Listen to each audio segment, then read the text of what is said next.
Hello and welcome back to the AL Central Rundown. I am Eric. With me today is Lee, Ty, Sam, and Dan. And we have one more. I'm going to go on mute a couple of times. So if anyone hears a baby cooing, that is not your life. We have our 3-month-old daughter just sitting over the coulter. So if I go on mute, or if you hear anyone say, um, "Hey Eric, you're on mute. I'm an idiot." That's why. My wife will be coming home in about an hour, and we have the dog in. So as soon as they pull up, you'll hear the dog too. So hopefully, I don't blow out any eardrums. Okay. With all that said, I'm burying the lead. Finally, since July 2025, when we heard that Emmanual, Clase, and Luis Ortiz were under investigation and suspended, we finally have a conclusion. Today, Jeff Passan, as he typically does, sent out a tweet breaking: Cleveland Guardians pitchers Emmanual Clase and Luis Ortiz have been indicted by prosecutors in Brooklyn for the host of charges related to a scheme of rigged bets on pitches thrown in MLB games. Ortiz was arrested in Boston earlier today. Clase is not currently in custody. He goes on to say Clase and Ortiz lay out an alleged scheme for the pitchers to intentionally throw a ball so bettors could wager on pitches for balls and strikes. It started, prosecutors say, in May 2023 with Clase, and then later included Ortiz. Dan, it's your team. We'll let you start. I'm going to pull up the video of what kind of sparked this whole thing, and then we'll all kind of give our thoughts on it and go into the Athletic article here in a bit. But go ahead, Dan. So obviously, there's been a lot of drama surrounding this for months now, as Eric alluded to. Um, and it always kind of felt like this was probably the end of any Major League Baseball for either of these individuals, Clase and Ortiz. And I think we're just drawing that into more and more plain view as more news comes out. And I am a little surprised it came out when it did. I thought for sure we'd get more information, maybe like a Friday after Thanksgiving, like the most dead period time they could possibly find. This is good enough, it seems like. And I imagine maybe the federal government had something to do with the timing as well. It sounds like this information came from the feds as opposed to MLB. Um, one of the things I've heard just kind of browsing around, I was taken by surprise by this today. I was running some errands and stuff, got ready to get on here about 45 minutes ago, and whoa, saw the news. One of the things I've seen alleged though is that, Clase was amazing in 2024, ERA of 0.69, and then was awful in the playoffs. And I've seen it from multiple people of, oh, he was throwing the playoffs last year, all this kind of stuff. And there's nothing to back that suggestion. There's nothing to say that that was even possibly the case at all. In fact, it probably would have come out in the investigation.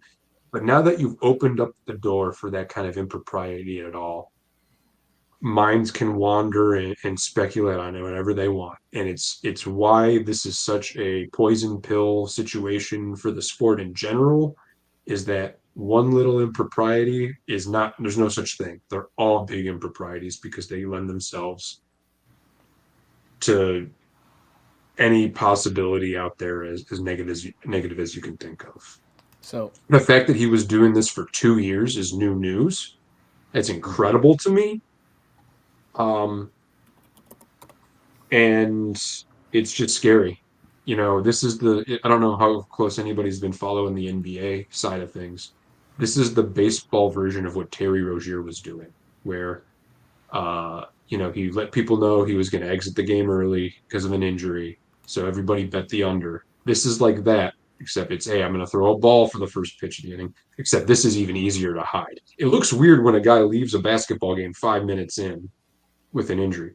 You can hide a ball one really well. And sometimes somebody will swing and miss and mess it up for you. But man, it's a lot to consider. The one other thing I saw when I was kind of looking at this earlier today is there's at least one instance where they successfully, I think Ortiz in this case was the pitcher, but he made $5,000 on a called ball to start an inning, and Clase got a finder's fee, apparently 5,000 off of that too. And I've seen a lot of people go, "Oh, they did this for 12 grand or they did this for $10,000." No, I did the math on this, and it's still not all that much. But if Clase purposely threw a ball for every appearance he made since the start of 2024 and did it successfully, the most he would have made was $610,000.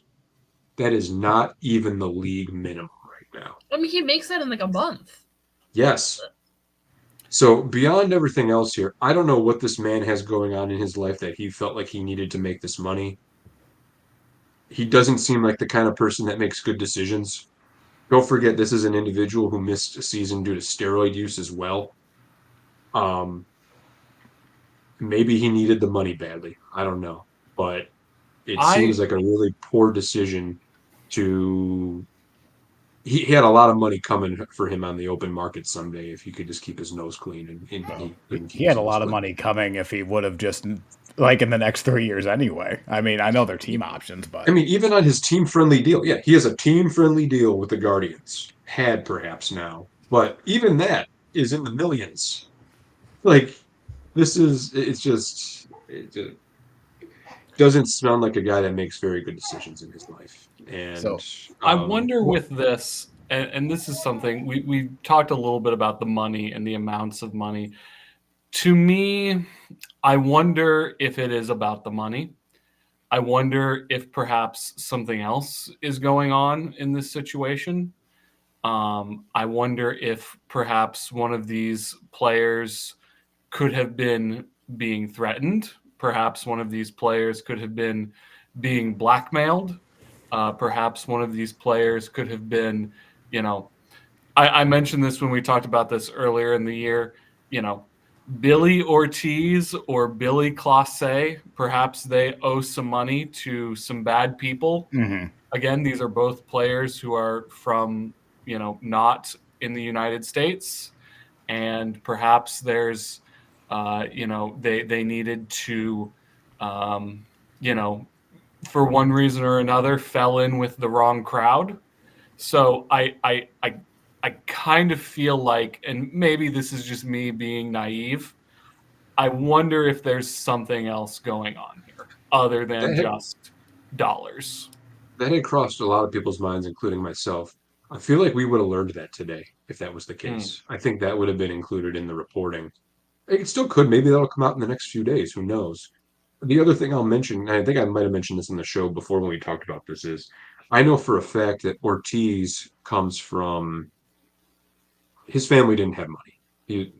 They're, I remember hearing a story about him at like 15 years old, working in the quit baseball because working in the fields because they needed his mom needed money, and his mom discouraged him from that and said, "No, you have a gift here. You need to go play baseball." So like, there was obviously some decisions, financial decisions he had to make in his life, and I do kind of wonder if maybe some people back home still maybe aren't in the best financial situation. He was trying to make some easy money, but does not excuse the situation. And you know what? They aren't the only two guys in the league that maybe have come from lower means, and that means two things. One, everybody else is apparently not doing this, but also there's the opportunity that other people could be doing this, and it's just that whole thing of you know kind of the mask is coming off with this kind of thing now in And I don't 2025. It's mean to become more say that prevalent. any of what I said would be an excuse. I just my It my it something definitely else helps might be rationalize. going on detectors are going off. No, I think that's entirely fair, Sam. I do think it would be a consideration. I think people would look at this scenario a little bit differently, myself included, if we learned that. The last thing I just want to say real quick, from the MLB side, there was a different story this week about somebody from the league office suggesting that maybe somebody will end up in a ditch. I don't know if you guys followed that story at all. Yeah, unfortunately. That kind of rhetoric should be existing for this kind of thing, not for that kind of thing. And I don't mean that literally. I don't want anybody ending up literally in a ditch, but metaphorically speaking, this has to be something that gets taken to the utmost concern. And it's very hard for that to be the case when leagues have relationships with betting companies. And maybe that helps in a way because those betting companies are incentivized to call out illegal gambling because it helps themselves. But I, I it's a very tenuous situation we find ourselves in, and I hope that Major League Baseball will not just take it seriously, but express that and perform in such a way that they're showing that they take it seriously too. This is And going I to be don't- kind of a reach, but okay, just because we're talking about maybe they have family and okay. So in the 2000s and 2010s, I don't know if it's still going on. I wouldn't be surprised, but there was like a rash of kidnappings in Venezuela, or like what MLB players they would be kidnapped or their family members would be threatened and stuff like that. And it was a big deal. And I had, like, Mickey has talked about it before, where he's like, I'm tired of having to pay people not to kidnap my family. I mean, I wonder if there is something going on. Because both of them are from both of them are from the Dominican Republic. It just seems weird for Clase to be like, hey friend, how about we get into some illegal gambling for an extra 10K? Like, it is weird, but for if there's not something else going on. Well, and I think one of the things is, and this is something that I very much disagree with the idea of, well, now sports betting is legal, so it's regulated, and the sports books can step in and they can, say if there's suspicious activity. Sure, but the problem with that is when sports betting was illegal, a first pitch of the third inning ball or strike market did not exist, right? If you wanted to bet that, Amen. no one would take that bet, right? Because they would say, oh, you have a guy who's going to throw a ball on the first pitch? No thanks.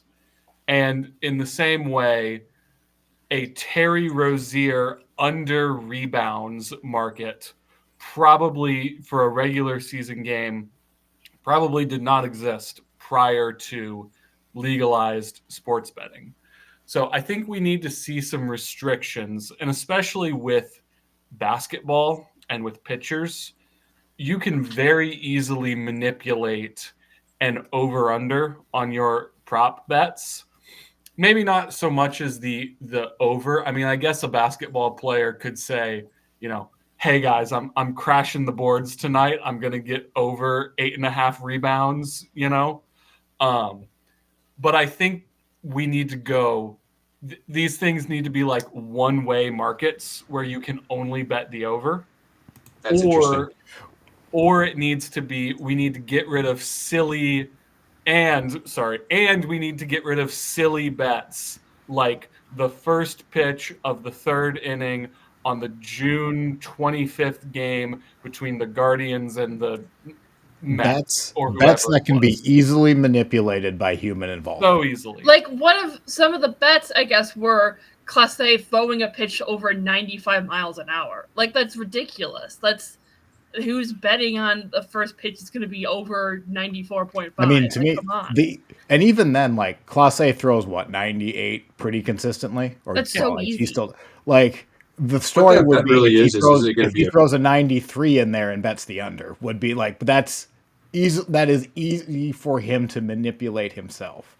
It's one thing to say, like, I'm gonna bet that Ty France is gonna hit a home run. That's entirely different. Unless the pitcher underhands the ball to the hitter, there's no reason to think Ty France or anyone is gonna get a home run in the Pacific area. Eric, if you're betting on Ty France to hit a home run, you're a bad gambler, dude. I got some. You're giving away money, my guy. Multiple things can be true at once. I never said I was a good gambler, but just as the example. But yeah, I think Foolish Bailey, if anyone watches him, he had a good video about a month or two ago, and he was basically, I mean, he did it as like a satire. He was saying like baseball shouldn't get in the way of some gambling good fun.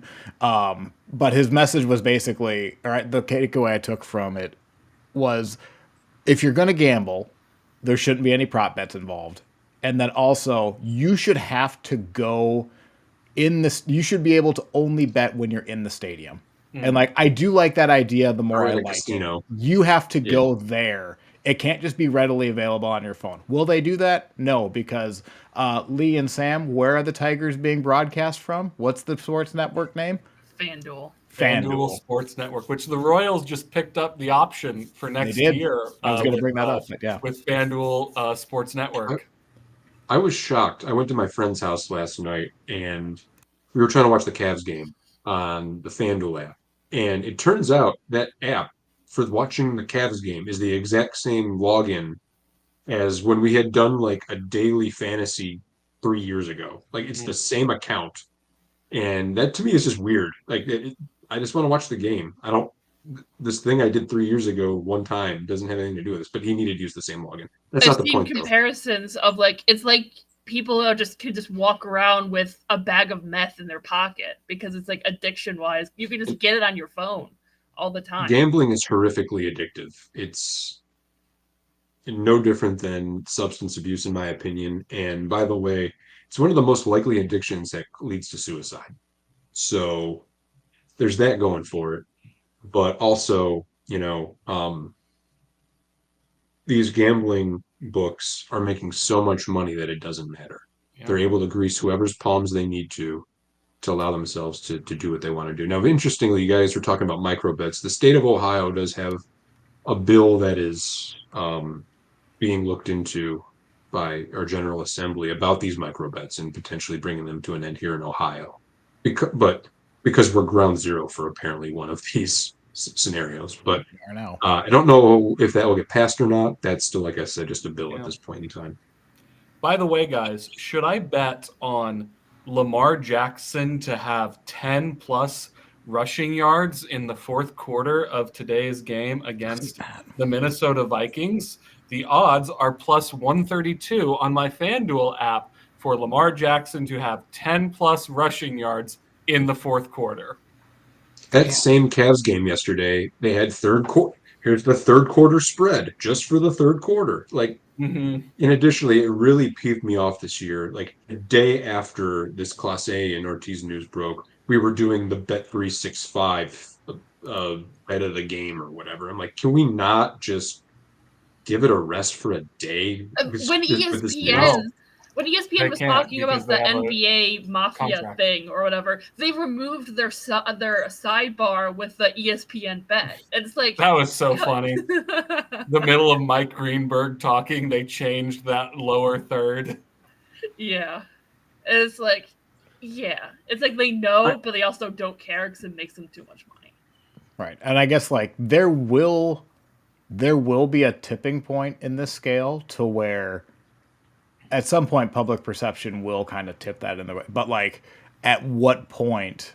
It's not Clase and it's not now. Like there's still going to be prop bets. They're still going to go harder into this gambling.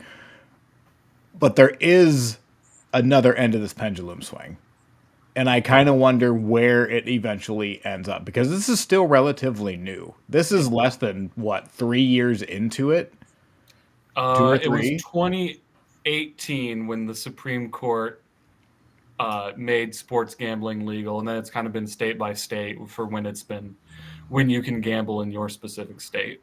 But it seems like it does seem like to me that that's been, especially in like the last 3 or 4 years, like it really has exploded. Where it's just a you can't go anywhere without getting a promo code for FanDuel, or you can't go anywhere without whatever. Like I don't know, like half of the ads I get on YouTube are the same tool FanDuel ads, which are very annoying, or BetMGM. Like it's everywhere. And like one of the things that really annoys me in sports is when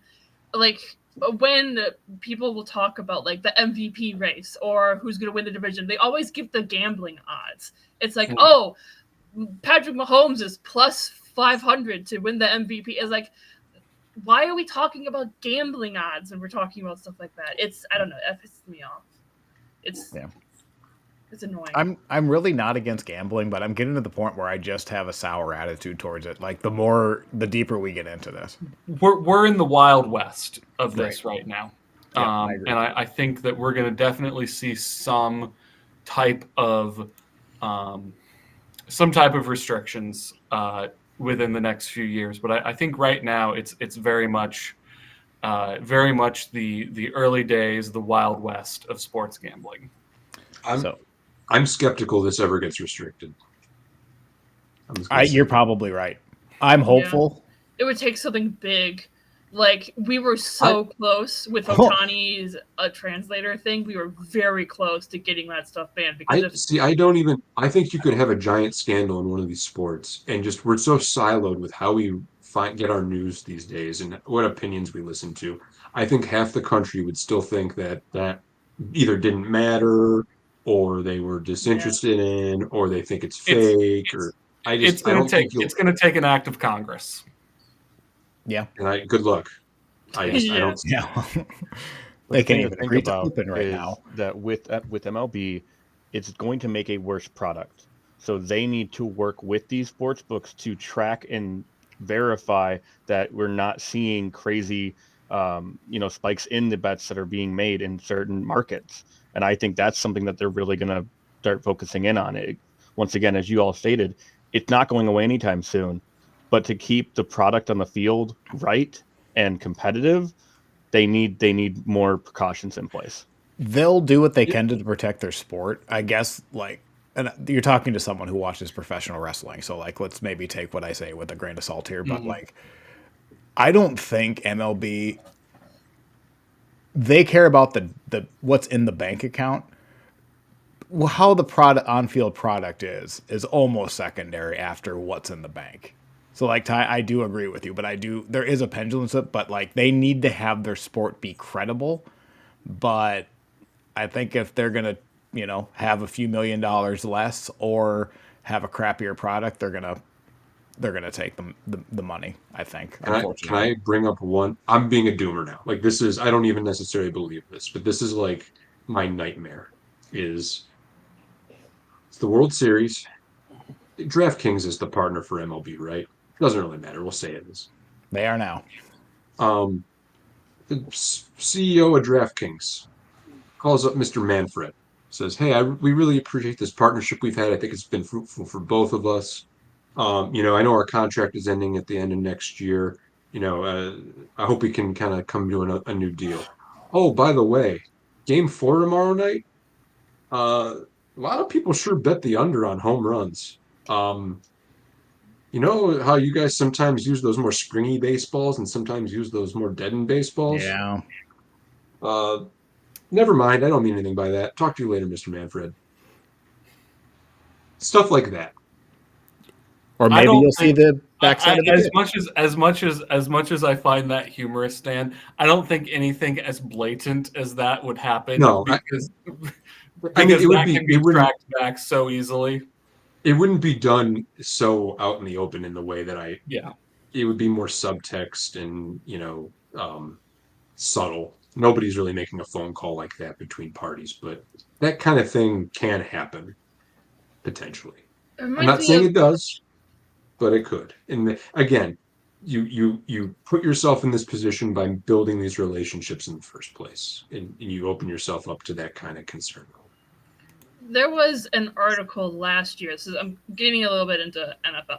There was an article last year about how the Lions were making a lot of gambling areas lose money because they kept clearing the over by like a lot, and it would cause it would basically lose them money. And there were like sources that say we are very nervous about the Lions because because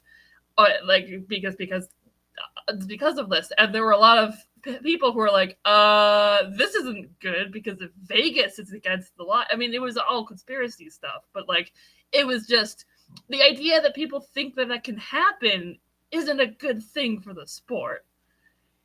Yeah. And like, there was another thing last year of like, there was a quote from someone in Vegas who was like, if the Tigers win the World Series, that would be very bad for us. And that's why is this a topic of conversation of Vegas doesn't want this team to win because it would lose them a lot of money. That shouldn't be a thing. Now, alternatively, I will say one of my favorite pastime. I'm exaggerating, but I always got a chuckle out of years ago. I'd go on Reddit for the World Series game threads, and there'd be people in there going, "Oh, well, they fixed it to go 7 games again," and it always made me happy when the series ended in 5 because I never had to hear from those people. But the point I'm trying to make is that people have thought things are rigged even 20 years ago. Yep. So some people are always going to default to that. And a lot of that's a lot of hoopy as well. So You're Since right. Tim I Donaghy was just think convicted. yeah, I just What's that? don't.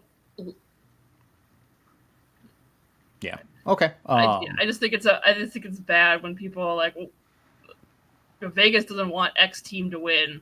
That's bad Right. because And not for I that, don't know. there is a bit of like low hanging fruit there. Anytime your team gets screwed over, a Yeah. bad call, like it's very easy to be like, "Oop, Vegas must have wanted the ball" or something. Like it's an easy call. Where now this gives it credibility. But we should probably at Move least on. talk about at least like what this means for the Guardians, and specifically like they now need to replace maybe a top 5 reliever in baseball, and then just traded for a young, promising starting pitcher. So we'll just I just brought up their baseball reference page. I've been showing it on the screen off and on here.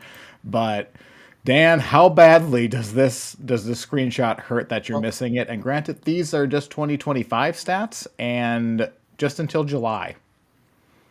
well, Clase was arguably the best relief pitcher in the sport, despite the fact that he was purposely throwing a ball every so often.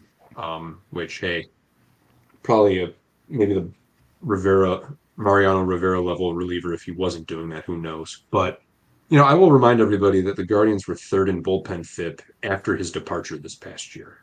They were able to pick up the slack. I do think that Cade Smith is a little bit miscast as a closer. I think he is better suited for kind of the fireman role he was in when Clase was around. Guardians are going to have a decision to make on their hands. They can go a couple of different ways with that pen next year. They can kind of leave Smith in that closer role.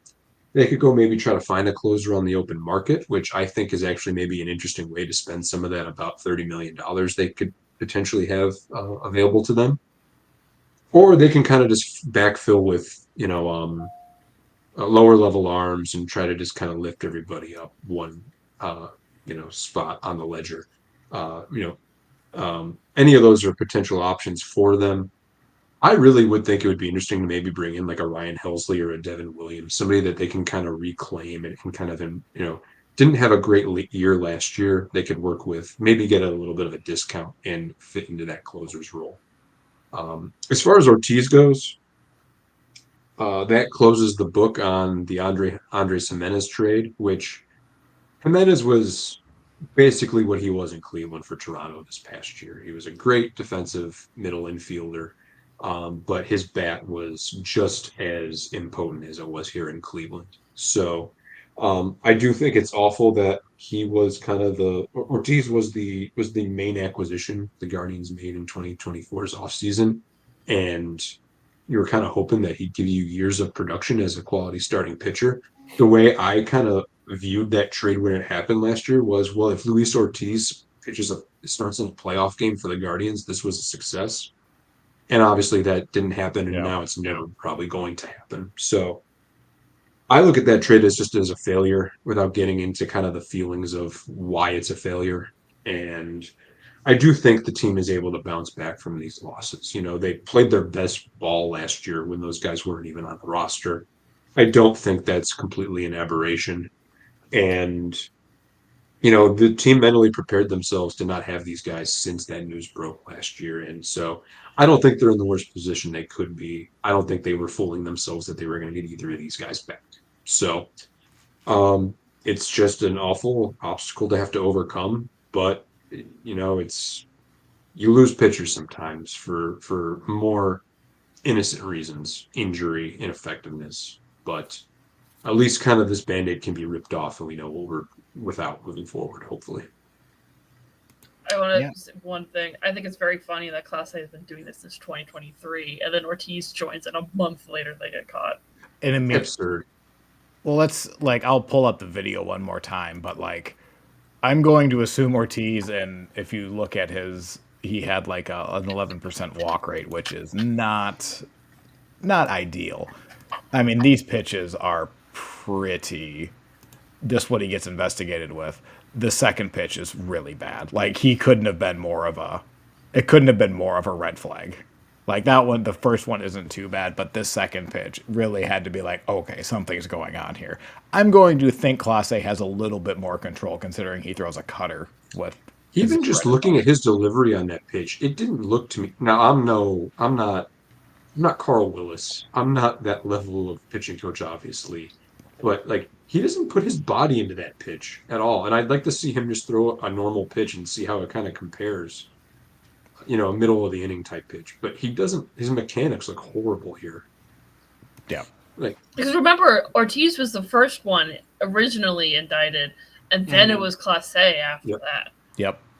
so Well, they that's call it just Ortiz, is you're right, Lee. I think that's the case. He did something to get them found out. So, I mean, we'll see. It sucks for both of the. I mean, I don't necessarily have the sympathy for them. I was the one during the season that was. I still struggle with. I don't think you suspend them unless you have actual credible evidence against it. Clearly, they did, but I did have a hard time with them taking, even though it was paid, being suspended because you're just. To me, that's a little bit too far. You either have something and you suspend them right now, or you let them play it out. But they're gonna, like, I think I just saw in the article, they're facing each 60 years in jail for what they did. And Does anybody know where Clase is? I know that they said they have not. He's not in custody at this point in he's time. not in I Brooklyn. assume the Dominican. Like, that would be my guess, but I don't know. I do. Until they extradite to the U.S. Yeah, I was There's just a about point to of say some country that doesn't extradite. That's where Clase should be. I As think a point of Clase would closure on really this, would really look odd in Saudi Arabia. He might stick out. I hope we end up getting the full story on this. I hope they see their day in court, all that stuff. I'm hoping there's some more closure here. I hope we hear the full story. If it was a bribery thing or if it was somebody was getting threatened, I do want to know that. I do think that context matters. Like As Sam I've was alluding said to. previously, I can't wait for 15 years from now when we get the 30 for 30 on the 2025 Cleveland Guardians season and the Really, tell-all. at this point, the whole season is an interesting story. I'll say yeah. that. Yeah, absolutely. I think if there's a 30 for 30, it's going to be, and it was just the start with Ortiz and Clase. Yeah. Yeah. Anyway, I think we're at 30 minutes here. I think unless we have any closing thoughts here, we have some happier news. Some awards were given out over the last week. The Silver Slugger and the Gold Glove were handed out, and the Central did pretty well. I would say the best in the American League, but who am I to say? So, the American League Gold Glove winners, left field Stephen Kwan. You have Bobby Witt taking it at shortstop. Maikel Garcia taking it for third base. I don't care what his hat says in that picture, but Ty France played for Minnesota half the year, and he won it. And then Dan's favorite catcher, Dylan Dingler, with the golden arm behind the plate. And then for the Silver Sluggers, Jose Ramirez, Bobby Witt, Byron Buxton, Riley Green, and Zach McKinstry, which I'm not going to lie, one of these things is not like the other when you look at Zach McKinstry and the Silver Sluggers, but maybe I'm being too harsh. So why don't we start off with the Silver Sluggers? Lee, why did Zach McKinstry deserve this? And yeah. Wow. Okay, that's a little bit pointed. Because he's the actual utility player. That's for one. The other two finalists for utility Silver Slugger were a guy who played third base for 136 games, and then a guy who played DH, first base, and catcher, which isn't really a utility player. Zach played at 5 different positions for at least 5 games each. So that actual utility player. Plus, he was a decent hitter. He had like a 113 WRC plus or whatever. Well, Lee, I was looking at a little comparison between Maikel Garcia and Zach McKinstry, and I have a few statistics to share with you. Well, is one of them the fact that Maikel Garcia won a Gold Glove at third base? I mean, that would imply that he's a third baseman. Here's a couple correct? statistics. Maikel Garcia had more hits, more home runs, more RBI, had a higher batting average, had a higher on-base percentage, had a higher slugging percentage, had a higher OPS, had a higher OPS plus, played about 150 more games, and had about 3 WAR higher than Zach McKinstry this season. Now, I will give you this, Lee. I don't really think Michael Garcia, the utility player, is someone who exists. But I find it interesting that if they had given it to Rice, I think that would have been, okay. But that's a pretty egregious snub, in my opinion, giving that award to Well, Zach. the award is called the Utility Silver Slugger, right? How many games did Michael Garcia play at other positions besides third base, I wonder? Well, why was he nominated as a finalist for utility in the first? He wasn't nominated. Other writers just wrote him in because the restrictions for who is technically his utility player are extremely weak. You know what? I think I'll give you this. They have the utility first. They have the utility Gold Glove, and they have the utility Silver Slugger. They should have the option to not award a utility Gold Glove or a utility Silver Slugger in the first place. Like, if there isn't a utility player who deserves that honor, that like none of the above should be an option for that. I don't think it's a multiple choice. If they weren't choosing between Garcia, McKinstry, and Rice, it was like it's a write-in. It's just a finalist because they want to increase engagement so people. No, I understand that. I understand that, but I think that's an award that doesn't need to be given out every year. That's fair. Is it an award that ever needs to be given out? No, it doesn't, honestly.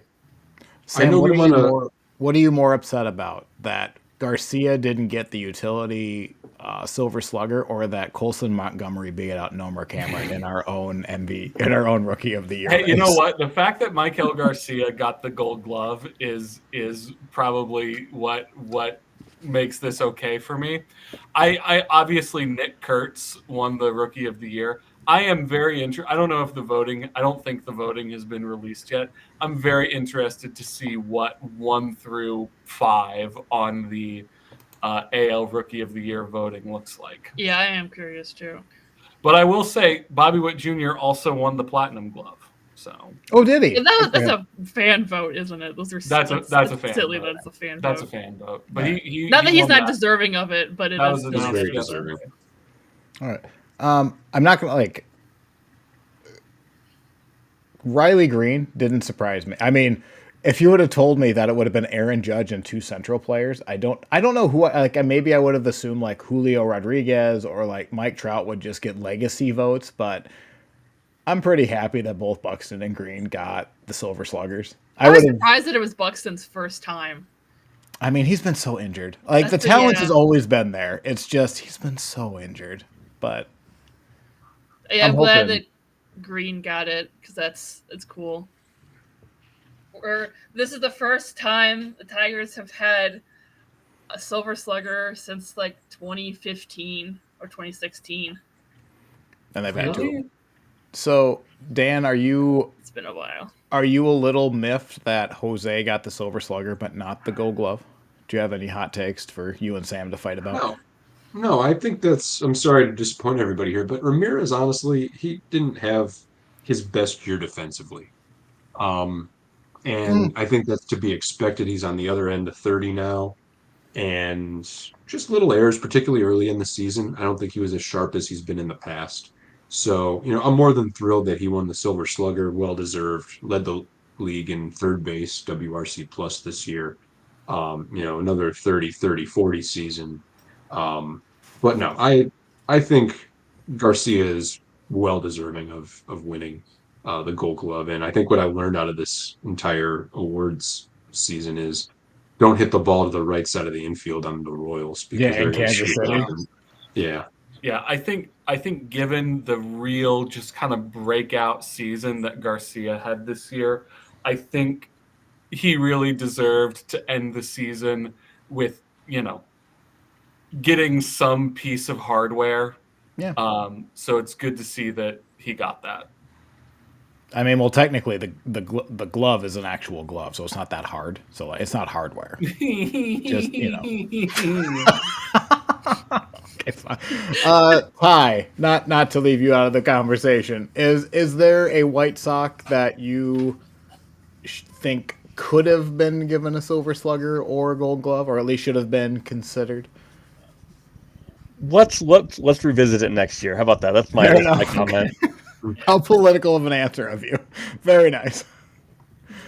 So I think you guys got some dudes. Like I could see Lenine Sosa winning a second base Silver Slugger in the future. 100%. Yeah. I don't want to even cap for the kids that we have what we could do. I mean, obviously, Luis Robert, if he's healthy, he's in this conversation. So we'll see. I am a little disappointed that Buxton didn't get the Gold Glove because I still think of him as I mean, for those who did not see Byron Buxton in the outfield at age 25, it was spectacular. Like, and I mean, like, I don't mean that as hyperbole. He was the best defensive center fielder in the game that maybe I've ever seen. And like, my favorite player growing up was Torrey Hunter. The Twins obviously have Kirby Puckett.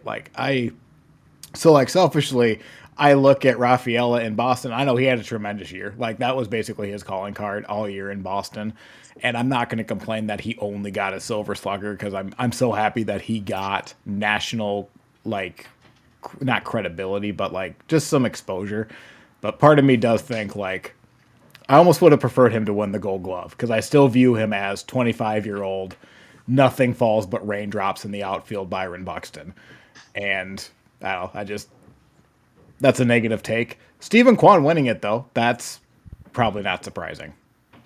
No, Kwan, from my perspective, like Gold Glove is more important that you're out there more often. So if you are injured, I don't think that Gold Glove matters because if you're a great fielder, that's great. But if your glove isn't out there, what's the point? Now your bat, that's harder to argue, in my opinion. it's hard to prevent runs when you're not on the field to prevent runs, right? Yeah. Kwan led the league in outfield assists, which I think is incredibly impressive for a guy who doesn't necessarily have a cannon for an arm. He's just got a really quick release and knows how to, play all the angles in Cleveland really well as everybody everywhere else. Before we move off of this, I did want to give Ramirez a little bit more flowers, real quick, just because not only did he win the Silver Slugger, but he was an AL MVP finalist over Bobby Witt Jr., by the way, which our own polling didn't necessarily show that, but so be it. There was a bit of a controversy there. My deciding vote went a certain way, but that's not the point. Since 2017, when Ramirez first was named an American League Most Valuable Player finalist, here's the top four in terms of most time as a finalist in these last 9 years. Aaron Judge, 4 times. Jose Ramirez, 4 times. Shohei Ohtani, 3 times. Marcus Semien, 3 times. No one has been an AL MVP finalist more often than Jose Ramirez since his rise to prominence. Semien did come from the White Sox, by the way. He did. Yeah, how about that for Marcus Semien? I want to acknowledge the level of consistency there for Jose. He's never won one. I think 2020, when a White Sox won it, was probably his best opportunity to, and it just didn't happen. Abreu had a great year there. I'm not trying to take anything away from him, but I hope that his consistency gets recognized. Obviously it has been with some of the, if not the hardware, the acknowledgement that he's in the running for it. Yeah. Well, hey, you know what? I have a question. Do we think Bobby Witt Jr. is not going to win one within the next couple years? I don't see why not. Yeah. I mean, Bobby Witt is the best player in the division, and I say that like I don't think it's particularly close, even though I do like Jose Ramirez. You're going to need the letter I there, Eric. I'm sorry, I'm trying. Yes, WTT. Apparently, it's not bringing it up, but he is. God dang it! If he isn't the most exciting player to watch right now, just good for the Royals. That's all I can really say. And I can acknowledge that he is a great player, but with Kansas City's ballpark, is it ever going to get the recognition that he deserves? That's my big takeaway. I mean, he hit 32 home runs last year. So, and if he's MVP, in any other park, is that 40? Is that 45? Well, is the MVP a home run hitting contest? It was this year. I'll give you that. Judge and Shohei the last 2 or 3 years. Not for nothing. I think he can. I mean, Salvador Perez hit 48 home runs in 2021 playing for the Royals. So I don't see any reason why Bobby couldn't get to 35 to 40 home runs at some point within the next couple of years. Not for Especially if nothing. we get a new I stadium. also What? Who said that? Who said something about a new stadium for the Royals? Wasn't me. I'm okay if Bobby Witt only hits like 25 because like half the fun of watching him is just seeing him like turn on the jets. So like to see him stretch a single into a double, like that's just as fun as if he just hits it 500 feet to me. Yeah. One more thing before we move on. I want to. Dylan Dingler got the Gold Glove. He is the first Tiger to win a Gold Glove since 2016. Suck it, bonus Dan. points for anyone who knows who won the Gold Glove in 2016 for the Tigers. But I just want to. This is a trend here, which called the Tigers have not had players to win any awards like this since 2016. So I mean, School got the Cy Young last year, but it's just good to have good players again because it's kind of been a really long time. So, yeah. But yeah, Dingler getting the Gold Glove is awesome. His first full season as an MLB player is pretty awesome. So I have one more point, and then we can wrap up the awards because we still have to talk about the Cy Young because we're probably gonna have a division winner there, and then we'll see with MVP. But I don't think that I think that's gonna go to a coast instead of in Kansas City. But Ty France as the Gold Glove winner at first base. I think this says more about the depth at first base. Like, because I think Carlos Santana was still considered a finalist. And I know the finalist is a sham, like Lee was saying earlier. It's just the writers put in their votes, and then MLB puts the top 3 voters as the finalists, and then just like they already know the winner, right? Carlos Santana was still a finalist on this at 41 years old, and I think he was cut. He wasn't well, he was cut, but he was asked to be cut from the team in like the last week of August. July. Yeah. I'm happy for Ty France, I guess. But I watched Ty France the entire time he was a Twin. Never once did I be like, boy, is he really good at defense and first base. I think a couple guys just voted for him and didn't want to vote for Carlos Santana, who won it last year, and they just said, hey, this is a new name. Checkbox. I have the same opinion as the pitching Gold Glove. I'm like, pitching. I never look at a pitcher and be like, yeah, this is a really good defensive pitcher. I'm like, okay. Just because I was indoctrinated in this, Jim Cott, who was a national broadcaster, like broadcasted multiple World Series for an eternity. He was a Minnesota Twin, and like every time he would do a Twins broadcast, he would talk to death over pitching defense because he won like 15 Gold Gloves as a pitcher in like the 1960s and 70s, and he also pitched for like 30 years. He just got in the Hall of Fame like 5 years ago. He pitched a while. So Lee, you're 100% right, but part of me just goes like, but Jim Cott said that pitching is the most important defensive position in baseball, but you're not. Well, right. it would have been a lot of fun to see 41-year-old Carlos Santana win a Gold Glove at first Back base. to back. I will say this in France's favor. I just looked it up. France led the American League in fielding runs for first base. He did do well, but he didn't do it like I mean, I guess it doesn't matter. He did it in a non-spectacular way, which I guess is fine. There's nothing wrong with that. You don't Right. make damn plays. I agree with that. We've I'm going to sound like an old man for a second, but we've pushed so far into analytics on certain things where, like, I do think Gold Glove should be a mix of the analytics, but also like the guy who makes cool barehanded plays and stuff. Yeah. Like I do think web gems. It should be a little bit of both. And in first baseman's case, the guys that are really good at picking the ball or do it very spectacularly sometimes or have good stretches. That's not quantifiable necessarily. It's not yet. Be willing to see some votes go to those guys. One thing, there was an article in the middle of the season from The Athletic that Ty France thought he was like, so like he had a broken foot last year. I think he played for Cincinnati. He had a broken foot and like he was just abysmal. So like Dan, if you look at his outs above average, go back to last year, you'll throw up. He was horrendous. He he's never been like analytical, but like he asked one of the Twins trainers like what he can do to like game the system and be a better defensive first baseman. Like what does Statcast like measure? And he said, well, it's basically like I think they said like how close, like when the plays you make, how close you are to the foul line. And they determined that if he was like literally like 2 feet closer to the foul line at first base, he would have gotten X% amount of balls and that type of stuff. So they moved him over 2 feet because he wanted to like kind of his attitude was like, I'm going to cheat the system and show how good I am at first base. Dude, this is wild. I'm looking at this. Ty France, 2025, outs above average, first base. 10. 2024, -12. Yeah. 12. How? Yeah. Because he had a broken foot. That's how. Oh, yeah, okay. And he was apparently 2 feet to the wrong direction. Yeah, and 2 feet to the wrong, and like I just thought it was so funny. Like he didn't like do any great technique. They just moved him over a bit, and he wanted to go glove for it. But and I don't mean this to be a negative on Ty France. Like he is what it is. Like, but he was almost like I'm cheating the system, and now they're rating me as a good defensive first. Or you just got better, or you listen to data. Positioning Like matters. positioning is part of defense. Yeah, positioning is like a big, especially first base. Absolutely.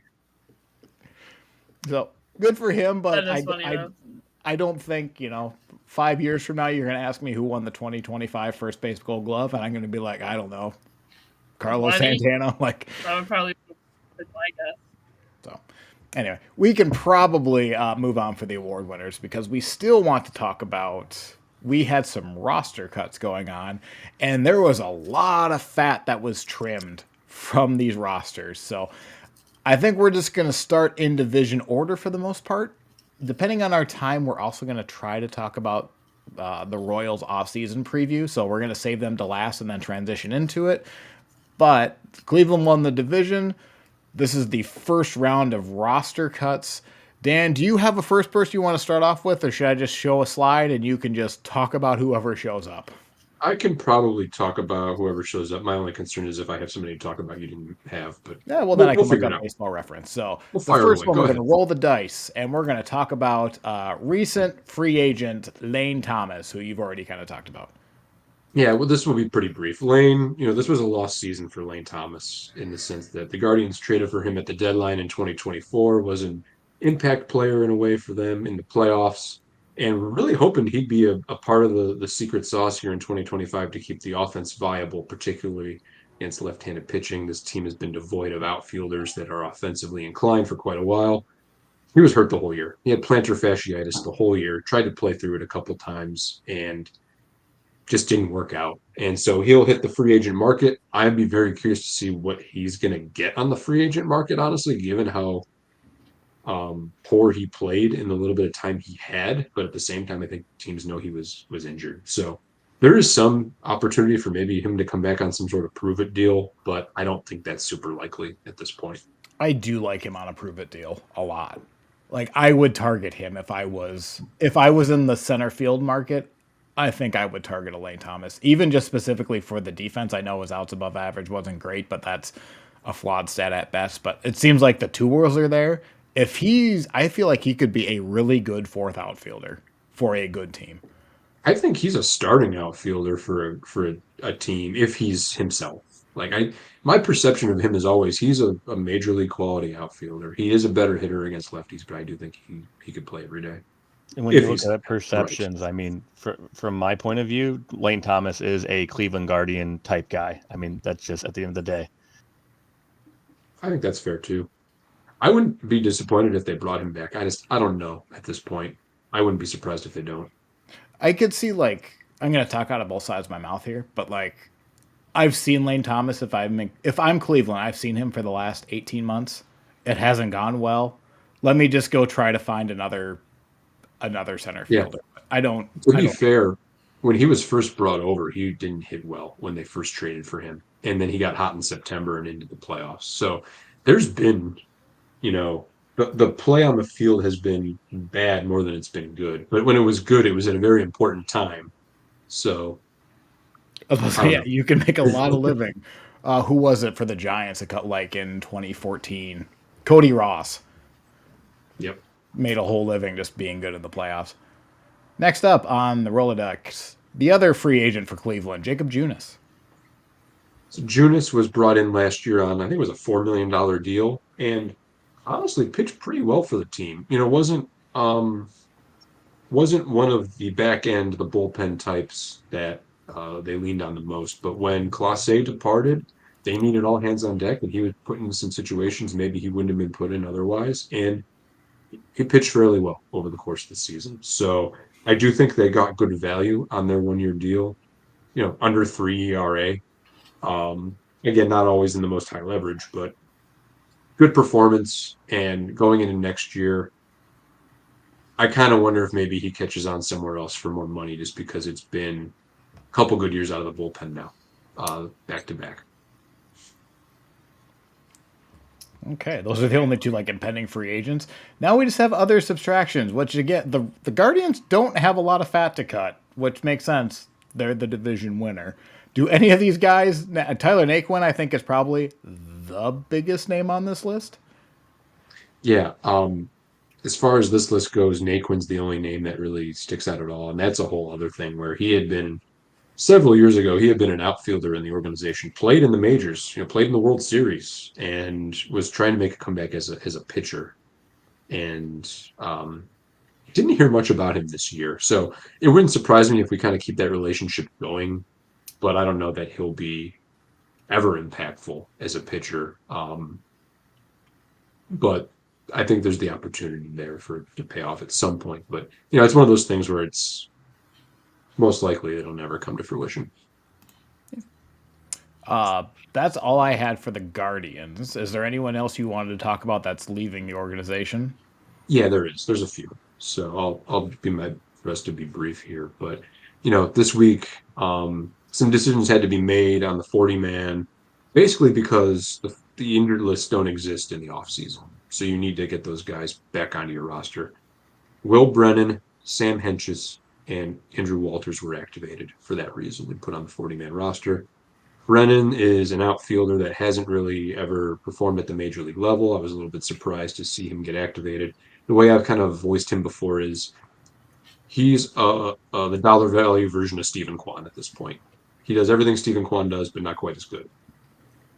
Hentges, I've talked about when we did our roster preview a couple weeks ago, so I won't dwell on him. Big, tall lefty, hurt all season. Hopefully see him at some point in 2026.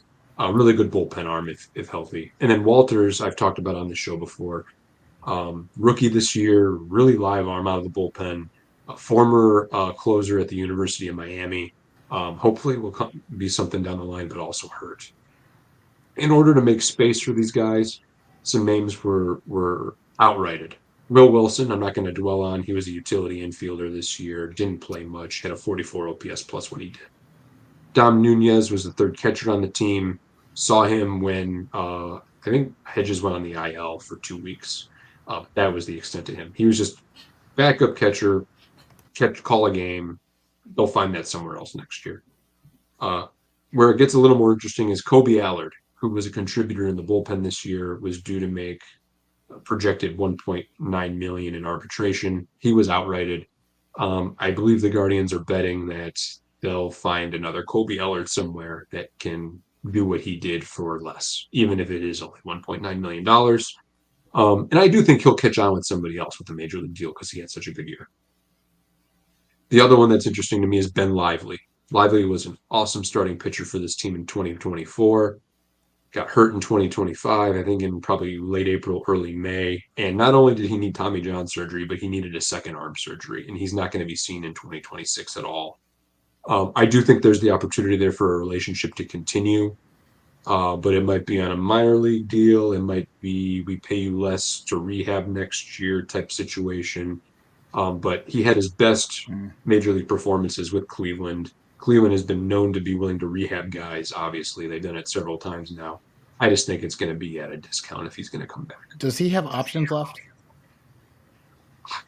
I believe he does, but I'd have to fact check myself on that. I believe he does. He was really interesting because he went to Korea, and before he went to Korea, he had never gotten through his 6 years of service time anyway. So they actually got him at, you know, the minimum when they first brought him in. Last guy, the Guardians declined the option on John Means. It was a $6 million option. They had signed him last offseason to a 1-and-1 deal where he made $1 million this year and made $6 million on the option. They declined the option. They rehabbed him this past year. That was the hope was he would kind of show up the way Matthew Boyd did last year, midway through the season, and help the team after having Tommy John surgery. The rehab results weren't good for John Means. His K per 9 was 7. His walk per 9 was 4. His homer per 9 was 3 at AAA. Ouch. Yeah. I think this is just showing that the Guardians were not enthused with his progress as far as his rehab goes.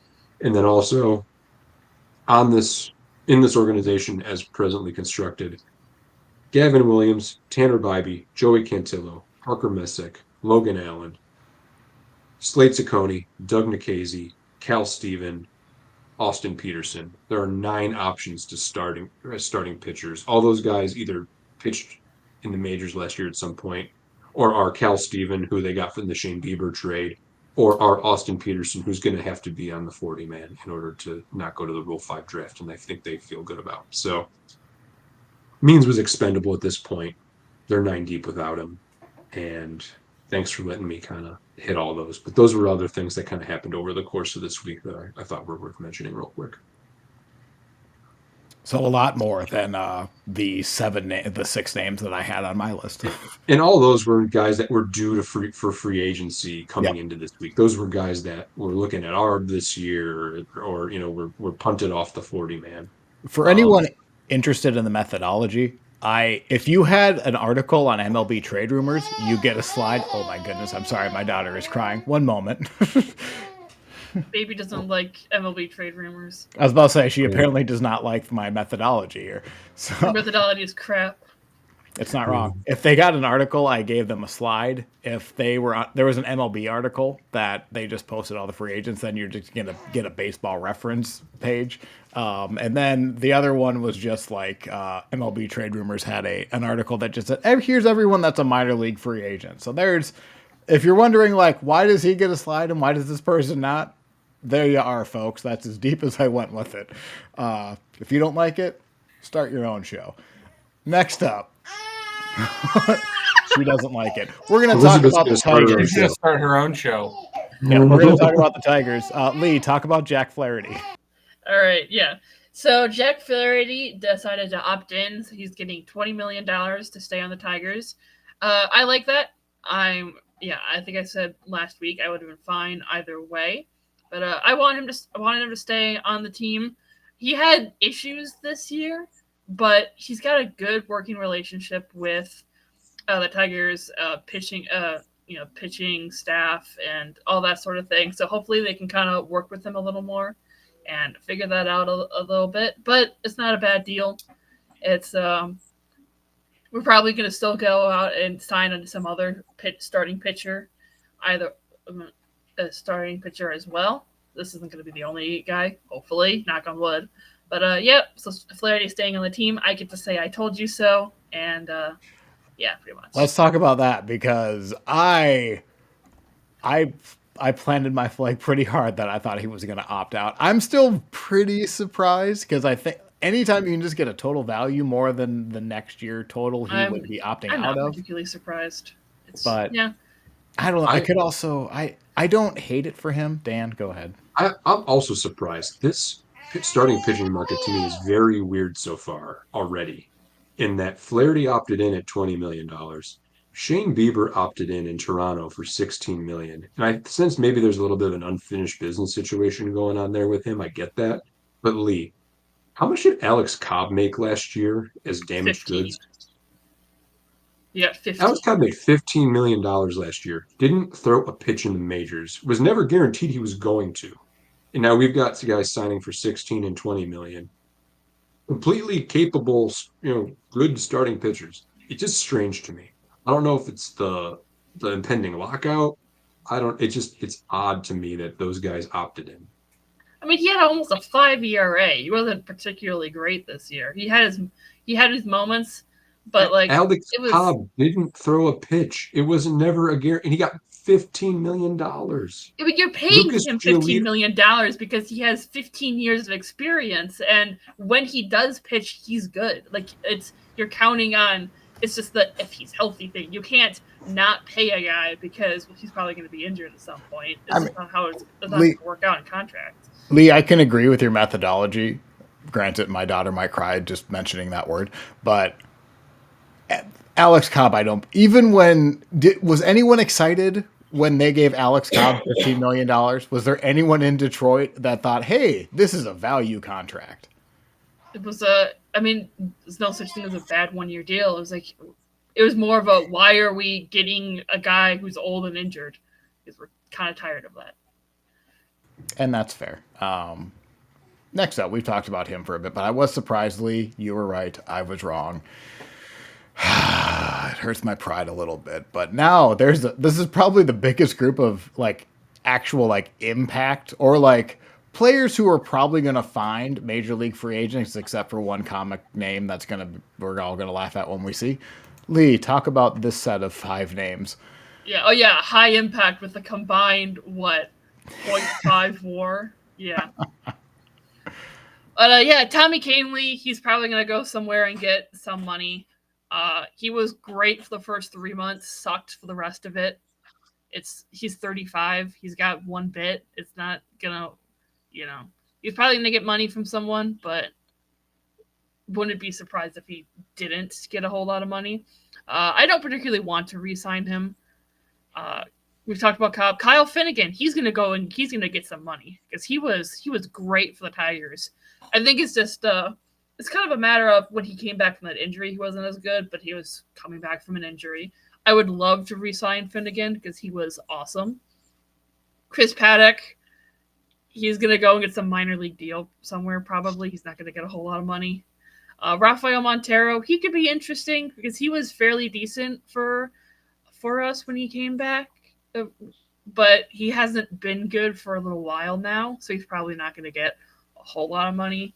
I would be fine re-signing him on some cheap deal because it did look like he was like working on stuff, but I'm not particularly feeling strongly on that.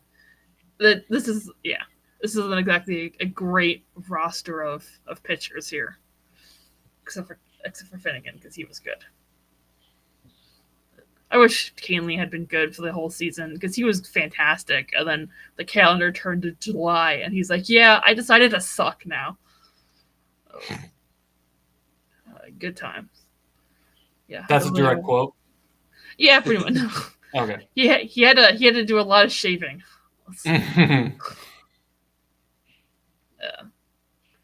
Yeah, that's all I have to say about those guys. Really, not a whole lot. Unless, Eric, you got anything about Chris Paddock, but I think Eric is talking to baby.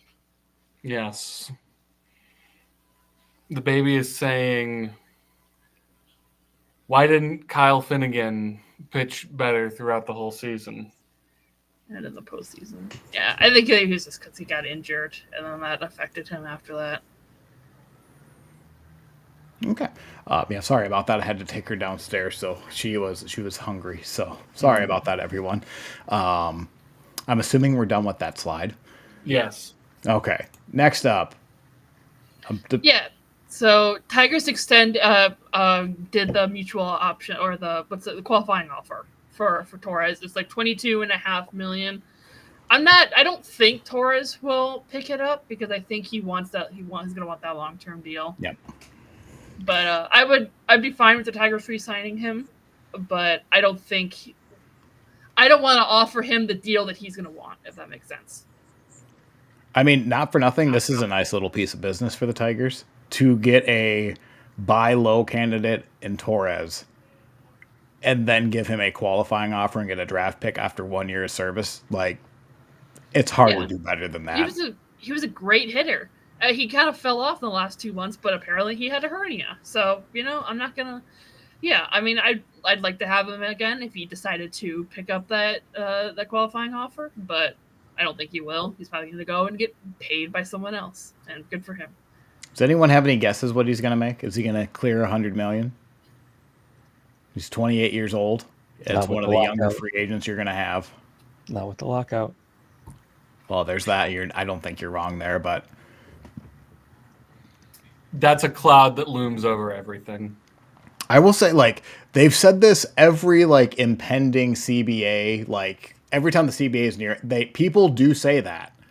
But I also don't think it's a coincidence, and I'm taking this from Gleeman and the Geek. I don't think it's a coincidence that Jack Flaherty opts in, Shane Bieber opts in, and then, like, for $16 million for Shane Bieber, that's a pretty good deal. Now, either the Blue Jays are going to extend him, or there's a little bit of a let's wait to see what like this is an actual threat. So I don't think you're wrong, Ty, but typically it's just been business as usual when these CBAs expire, but maybe this is a real threat now.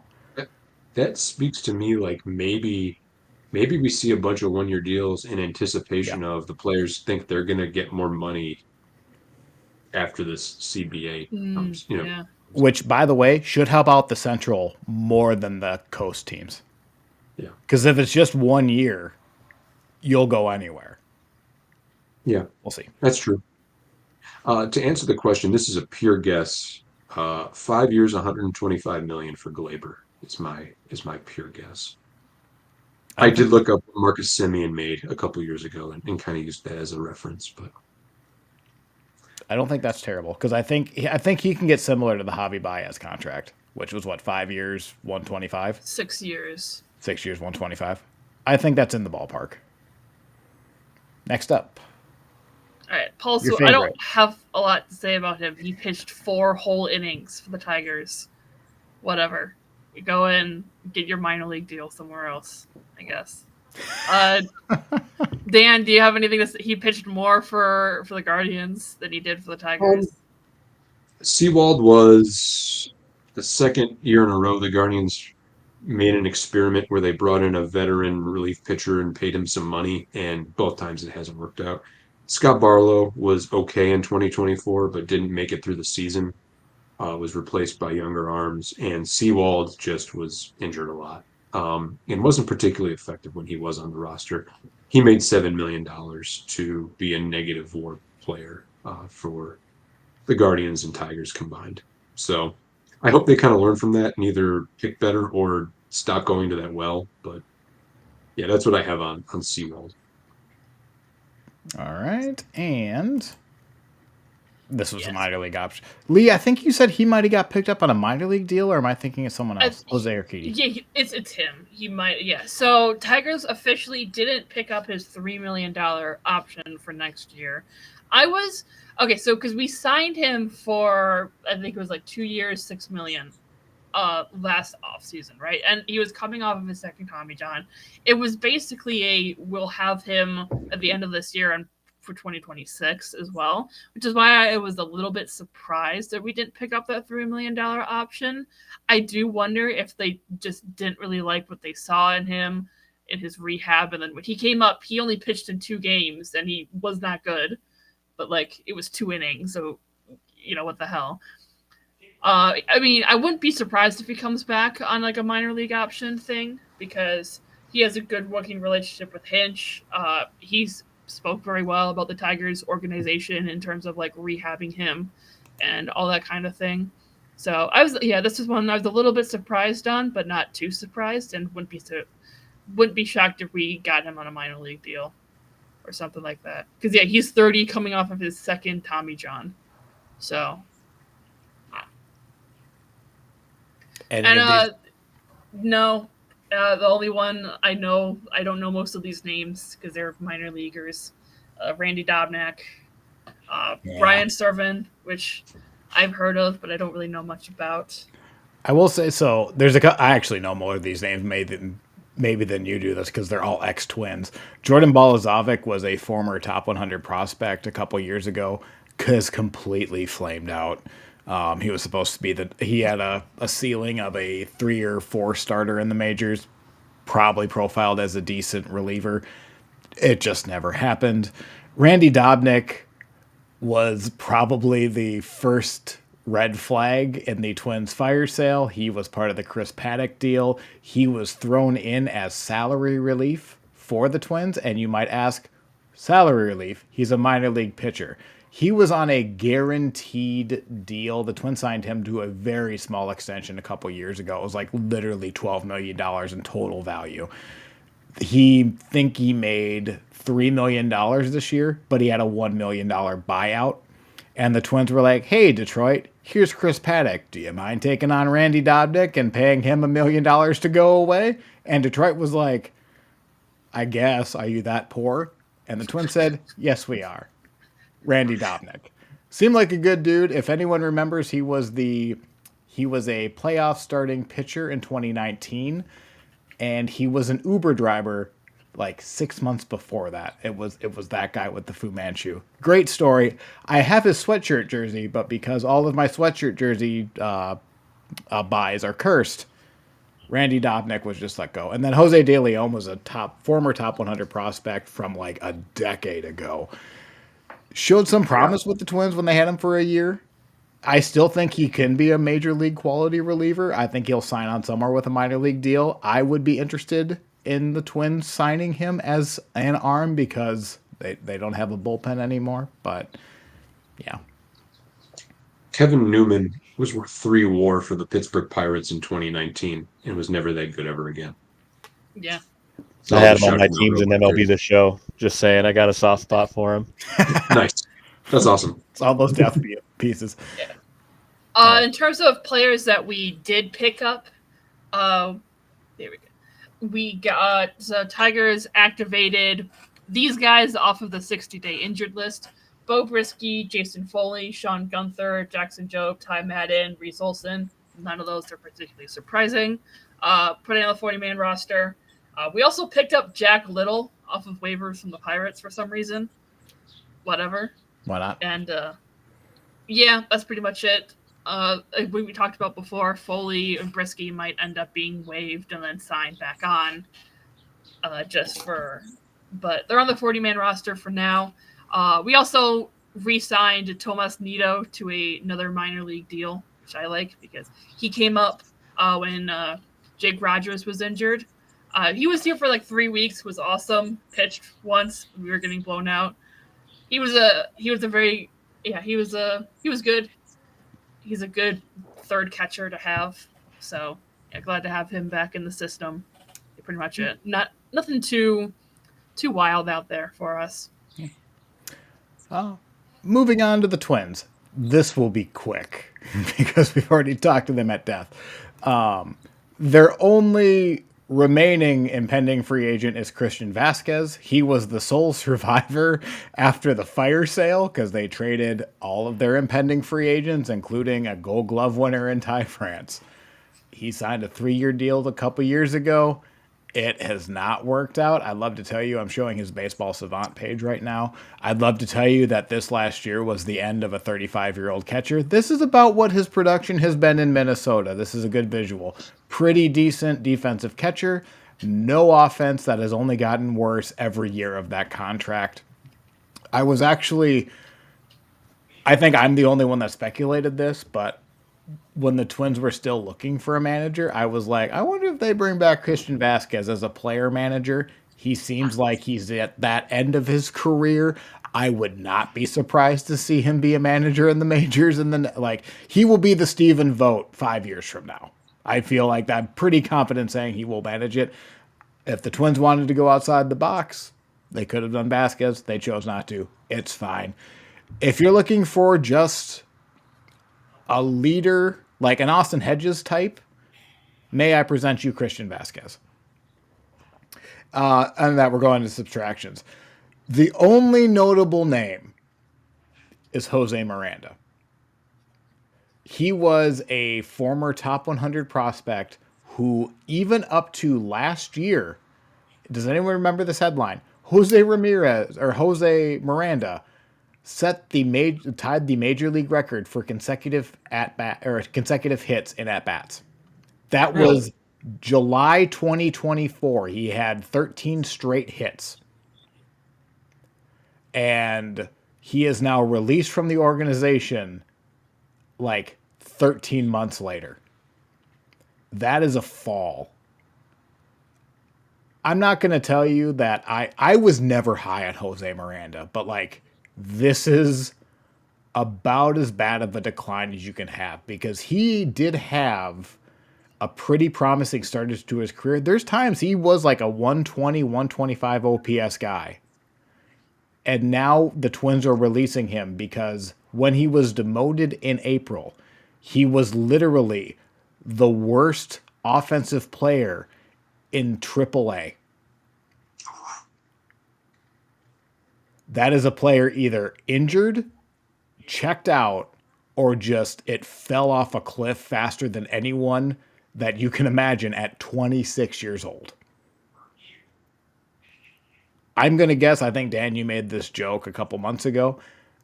He's going to be signing with Korea in the next like 2 weeks. And I get as much money as you can, Jose, because I don't know if it's going to happen to you here. The other names are just fillers. Jonah Bride was a waiver claim. Mischievous was a minor league signing. He played for he pitched a couple innings for the Twins for that bullpen because, I mean, if you had a pulse for the Twins and could pitch in the bullpen, you got a chance. So next up, Ty, we have the White Sox. Yeah. Mutual option. Yes. Perez got the mutual option declined. So he's receiving that $1.5 million buyout. Honestly, from everything I've heard, it sounds like he's going to come back on a team-friendly deal, given, I mean, he's 34 going into age 35 season. He turned 35 in April. When he was pitching, when he wasn't injured, he was pitching decently. So other than that, not a whole lot to say here. Just I'm actually hoping that he comes back because we do want that veteran leadership on the roster. I don't like. He's a good like fifth starter. Like it just back of the bullpen, he's fine. He sometimes overperforms. His baseball savant page doesn't pitch him as that, but he had a pretty decent year for a 1-year deal in Chicago. Yep. The opt-in. This is not surprising, but it should be. Well, so, our GM has been talking about this all season. As soon as that trade deadline passed, we have a feeling that Robert's going to be back. From my perspective, is it the worst $20 million we've ever spent? No. Obviously, I think there's still a hope internally that he's going to catch fire and be able to trade him at the deadline. But honestly, I mean, when you look at, if you want to keep the team competitive, having his glove in center field and the potential of his bat lighting up in the lineup, it is what it is. Our payroll is going to be bottom 10, whatever it is, 90 million or less next year. So I'm glad to have him back to see if he can pull it off one more time. But I would be very surprised if he was on the team at the end of the year. I will say, just looking at his savant page, it's a lot of like meh, but the tools are there. The speed is still there. The defense is still there. The bat speed is still there. You can see him doing it, but he picked it up towards the later half of the year, right? And he did, correct. Until he got hurt for wait, hold on, I actually got this. 1, 2, 3, 4, 5, 6, 7 trips to the IL this year.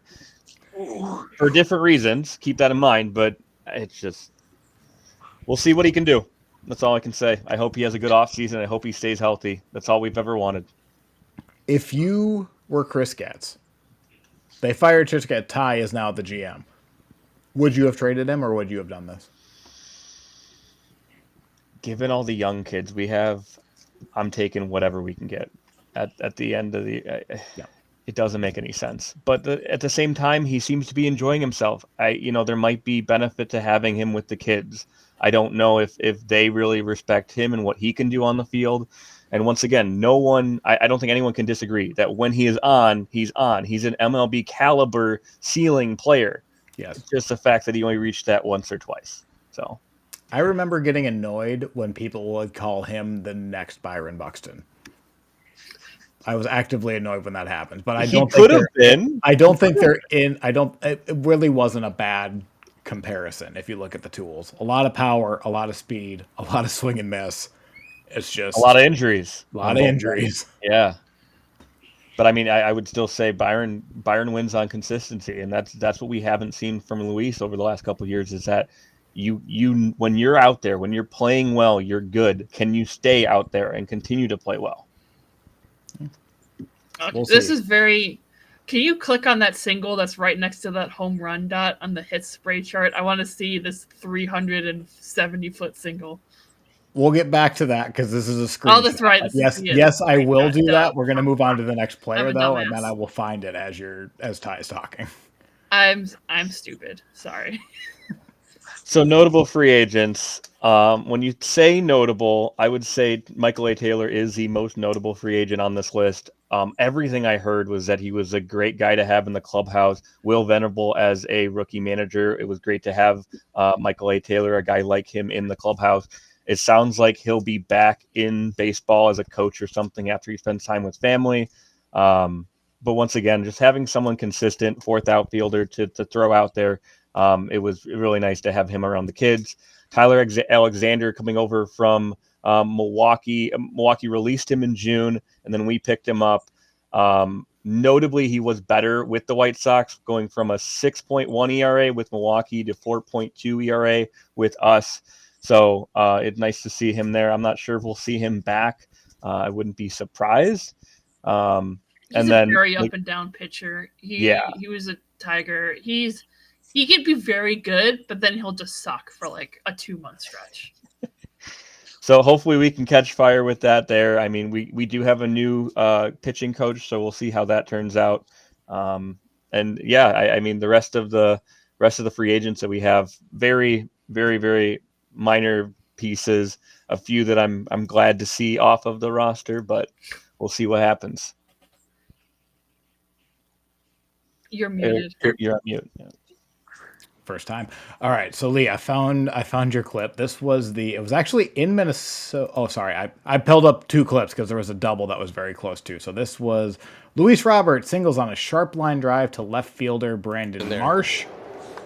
We're gonna hit the mute, and it hit off the. Wow, that was it hit okay. off the top of the wall. I'm guessing he wasn't busting it out of the box. I was about to say, how are you feeling? I have a feeling he thought that was a home run, and he was Also, look at the jogging out of location. the box. Damn, yeah. You're asking for trouble. I'm actually all right. But every time Luis has gotten injured, it's been almost every time it's on his way to first base. So you're never going to see him bust out of the box the way he used to. Yeah, I mean, that was just hit so hard it might not have mattered. Yeah, That's that was if he smoked. hit it a little bit not as hard, that could have been a double just because it wouldn't have gotten there so fast. It was 111 off the bat. 111. Good grief. But look, It's a home run in 1 out of 30 parks too. What's the one park? Not Chicago. Daikin Park. Oh, I mean, if it would have been Chicago. Would clear the Crawford boxes? That's kind of surprising. There was one more I wanted to look at too. So sorry, we're gonna just not that this. So I was just curious to see that 360-foot thing. This was in Minnesota. I do vaguely remember this. Apparently, don't hey kids, here's some tips for you. Don't throw the pitch right down the middle of the plate. With 25 So you have strikeouts. Robert Bailey over. I mean, this was dead center. That probably should have been a home run. It looks like it hit the top and then bounced up. And then Well, it looks like it hit the gate. That's weird. kind of does look like it hit the gate. This should have been a home run, no? I mean, you can track the ball pretty. I mean, there's the ball here. I'm pretty sure it hit here. I don't know. I mean, maybe it has to clear the fence in Minnesota, but I'm pretty sure these flowers are a home run. So maybe the White Sox lost their challenge. Maybe they just didn't give a shit because it's. I'm not going to argue it at this point. It wasn't worth it. Like, you don't care about an early April home run robbery from Luis Robert in April? September because it looks like it's cold and there's no one there. So Well, that's April. Have you been in Minnesota? That's always. All right. Like I said, on the subtractions list, once again, I mean, it was. We saw a few of these people come up over the course of the season. Capra is one of the ones I remember. It sucks that the guys that we try to just throw out there and see what happens, it doesn't typically work out. But I'm sure they'll all get go somewhere else for a minor league deal. So, Any other names I missed, or anyone you think we should highlight? I just want to mention, as everyone else was calling out, just transaction-wise, Kai Bush did come back onto our 40-man roster. He's a left pitcher that we're expecting great things from. Same thing with Drew Thorpe, and then Prelander Barola is also on the roster. So, All right. Next up, we got the Royals. So the original plan was we were going to do the Royals offseason preview, and this was going to be the transition. But we're at an hour and a half. We have a whole offseason to cover here. So I think next week the plan is, barring other Central players being getting lifetime bans for gambling, we're going to probably kick this out, the White Sox and the Royals, next week as their offseason preview, even though I guess the offseason is technically going, but you get what I mean. So, Sam, let's talk about the Royals for a bit. First up, not an addition. I mean, it's an addition, but it's the least surprising addition I think you could possibly have. Yeah. They extended Salvador Perez. Yeah. So Salvi was owed $13 million next year as part of a team option. I don't really think it was a question as to whether or not Perez was going to be back next year. Quatrero and Piccolo had both stated in the end of season press conference that they did expect Perez to be back with the Royals next season. It was really just a question of how that was going to happen and what that was going to look like as far as the contract situation. So they gave Perez a 2-year extension for this season, and next season it's got $25 million worth of guarantees. So, and it looks like there's some deferred money in this contract, for after his time as a player. So he's taken a little bit of a pay cut these next couple of years in exchange for some deferred money. We'll see how many years Salvi has left in him. I do think he's probably got another 2 seasons left in him, based on what he did last year at the very least. So it's good to see him back with the team. I'm imagining there's probably also some incentives in this contract for games played and certain metrics such as that. So he will be back. Camera, Iris is out. Salvador Perez will return. Title card to end the movie right there. Did you even need breaking news music for that? Yeah, no, I don't think so. And he put together a decent season last year, not as good as his 2024, but he cleared 30 home runs, he cleared 100 RBI, and he had a 729 OPS and a 100 OPS plus. So league average. Still a very good defensive catcher too. I think he's still a very good defensive catcher. However, I do think that if he wants to extend his career, he's going to have to defer to Carter Jensen next year a little bit more. I think we're probably going to see a pretty even split between those two guys for next season. 81 games for Salvi behind the plate and 81 games for Jensen behind the plate, if not even more leaning toward Jensen for that. He's been a little bit more willing to be a DH and a first baseman over the last couple of years. So I think we're going to see a lot less of Salvi behind the plate. No. I mean, after 35 years old as a catcher, there's a lot of wear on those tires. He had nearly 600 at-bats. And that's not obviously plate appearances. It's probably looking at 650 plate appearances this year. That's a lot for a 35-year-old part-time catcher. Yeah, he's been durable. That's for sure.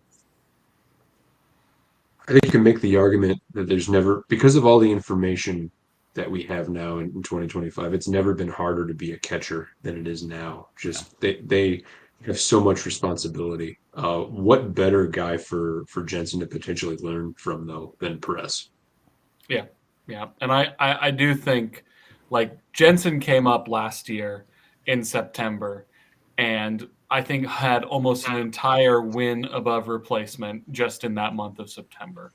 So the Royals catching situation, I think, is pretty pretty solid. If only here. the Royals had, like 3 years ago, a very promising young catcher who could have learned from Salvador Perez, who definitely didn't flame out and is going to get cut this year in MJ Melendez. Well, If only. well, as I've said previously, MJ was one of the worst defensive catchers I think I've ever seen, and that's why they moved him to the outfield. And somehow, when MJ was in the minors, he won Defensive Player of the Year for the organization. So clearly, someone in our organization was lying to themselves about MJ Melendez's ability. But that's a tease for next week with the Royals offseason preview that we're going to do. So Perez coming back, feel great about that. Wasn't really in question, but he'll be here for another 2 seasons. Free agents for the Royals, again, not a ton of surprises here. Randall Grichuk was a trade deadline acquisition. He had a mutual option for this season. He wasn't very good. He turned down that mutual option. He's going to be a free agent. Michael Lorenzen also, he had a mutual option for this season. He was due, I think, like $12 million for next season. Royals have a lot of pitching depth. $12 million, that's a lot of money for a 5th starter. So no surprises there seeing him walk. Mike Yastrzemski, another guy who got picked up at the trade deadline. It'd be nice if we had some more time with him, but he was very good for the Royals during his time. But he's 35 years old, and he is also going to test free agency. He was due to be a free agent anyway. Adam Frazier, same situation, free agency acquisition. Very good with the Royals, but ultimately he's going to test free agency as well. Luke Maile, he was the backup catcher for the Royals this year. Outside of Freddie Fermin, he was fine in 25 games. We don't need him, as I said previously, with Carter Jensen and Salvi. And then finally, Hunter Harvey was a trade deadline acquisition in 2024. He was good in 12 games, but only pitched 12 games for the Royals and has been injured for almost the entire time that he's been a Royal. He went to free agency as well. Again, injury is going to be the thing that really did his Royals career in. So we'll see what happens with him. But he was decent when he was healthy. So those are the guys who are going to be on the open market for the Royals this season.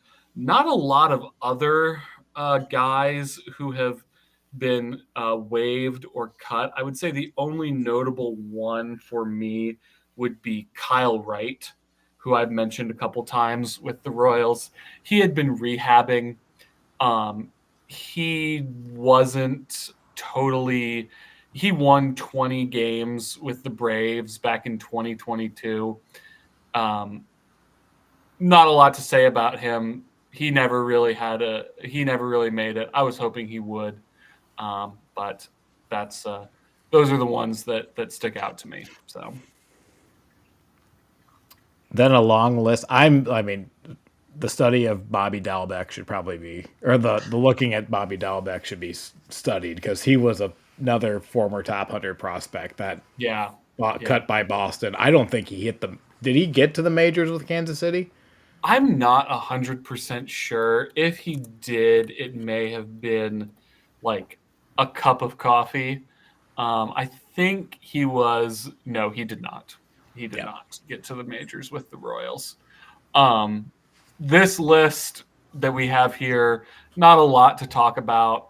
Couple guys that I've honestly never heard of before. It's a lot of fun. Sam Long. A lot of names on there. A lot of names on here. Sam Long, he was a relief pitcher for the Royals. He was really bad this year. He was okay in 2024, terrible in 2025. Not surprised to see him go. And then Nick Prado was at one point a top prospect for the Royals. Never really panned out. So not surprising to see that guy gone. Outside of that, not much to say on these subtractions. I think that's actually the last one. So I think that was. Does anyone have, of all the names that we listed, and there was probably like, I don't know, 30 possible players? Is there anyone that was dropped that you might think, hey, I wouldn't mind them on our roster?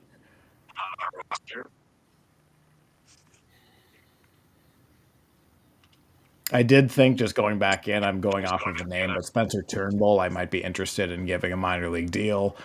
Prado, I'd be interested in giving a minor league deal. Jordan Balazovic, I think I'm done with. But does anyone want to take a flyer on Jose Miranda? Anyone? Are you 26 years are, old? are we only referring to the list of the other subtractions? Any. Because I think Mike Yastrzemski might look really interesting as a Cleveland Guardian next year. Strumke would be a good one. Yeah. Yeah. Well, again, I think like he was due to be a free agent. I think that Honestly, he'd I look good as a like. Royal, in my opinion. Sorry to talk over you, Yeah, but I kind of have an awkward opinion on him where I kind of wish he had another, like when we traded for him, I kind of wish we had another year of control, but also I'm not 100% sold on bringing him back with a new contract. So he's going to be 35 this upcoming season. So I have mixed feelings about a reunion with him. it's a matter of his market, right? If he's going to get multi-years, I'd be less inclined to be interested too. But at 35, if he's getting a 1 or 2 year deal, I think it's interesting for either of our teams, really. Yeah, I would This agree with that. offseason, this offseason in general is going to be very interesting just because I wonder how much the dynamic between player and teams changes, because if everyone thinks we're going to get a salary cap next year, our team's not going to want to give these longer deals. Our players going to be holding out for these. I don't know. It'll be interesting to see. Yeah, It's not only that there's going to be a cap, but the perception, the thing that I'm thinking because of what we saw with Bieber and Flaherty, is that the players realize there's going to be a cap, but they still might think that, like Eric's talking about this. We don't know exactly how much of the revenue the players are making right now, but let's say it's 40%, because I think that's a decent educated guess. Players might be thinking, oh, we're going to have a cap, but it's going to be a 50% of the league revenue cap. And so, yeah, we're going to have a cap, but actually our piece of the pie is going to go up. So we're all going to take 1 year deal. I'm sure not everybody will take 1 year deals, but they're going to be more inclined to take a 1 year deal to try to make more money when there's more money next I year. think, and it's all pure speculation, but I do But it think could, if there is a cap, obviously like the Otanis and the Sotos and the Scoobles, they're going to get hurt the most by the cap. But the Biebers, those mid-tier free agents, I think that's where that money's going to get distributed to, because it seems like that market has just collapsed in the last couple of years. Guys who you think are going to get $12 to $15 million have to sign a $6 million contract. Michael A. Taylor, to me, is a good example from a couple years ago. He signed with the Pirates for, I think, like $4.5 million, when literally 2 weeks before the Twins traded for Emmanuel Margot, but they had an offer on the table for Michael A. Taylor for that $8 million. He lost $4 million and he was like a finalist for a Gold Glove. Like he should have gotten at least $10 million. You would think traditionally, and it just seems like that mid-tier market has just wiped out. But Juan Soto can get $800 million. We'll see. I entirely agree. Yeah, Um, it'll be interesting to see the next couple of years. And also, there Well- might be players who are like would normally get a 1 year deal, but they're like, I really want to get two, so I don't have to deal with going on the free agent market next year during the lockout. That's the attitude I would have. I would want nothing to do with that first year free agency, I think. Yeah. Yeah, I or like think if we're it gonna locks see out, very- players might not be able to sign with teams until June or whatever, I think we're going to see very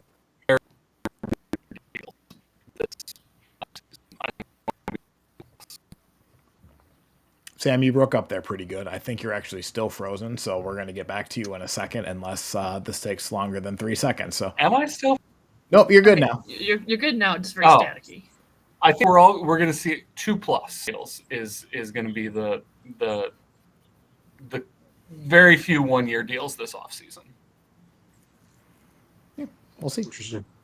We'll find out together. So I think with that, we will be back with you guys next week is the plan. I think we're going to plan on weekly episodes for the foreseeable future, but that kind of depends on what free agency does and what news happens. So we'll keep you guys updated. Thank you for listening. See you guys next week.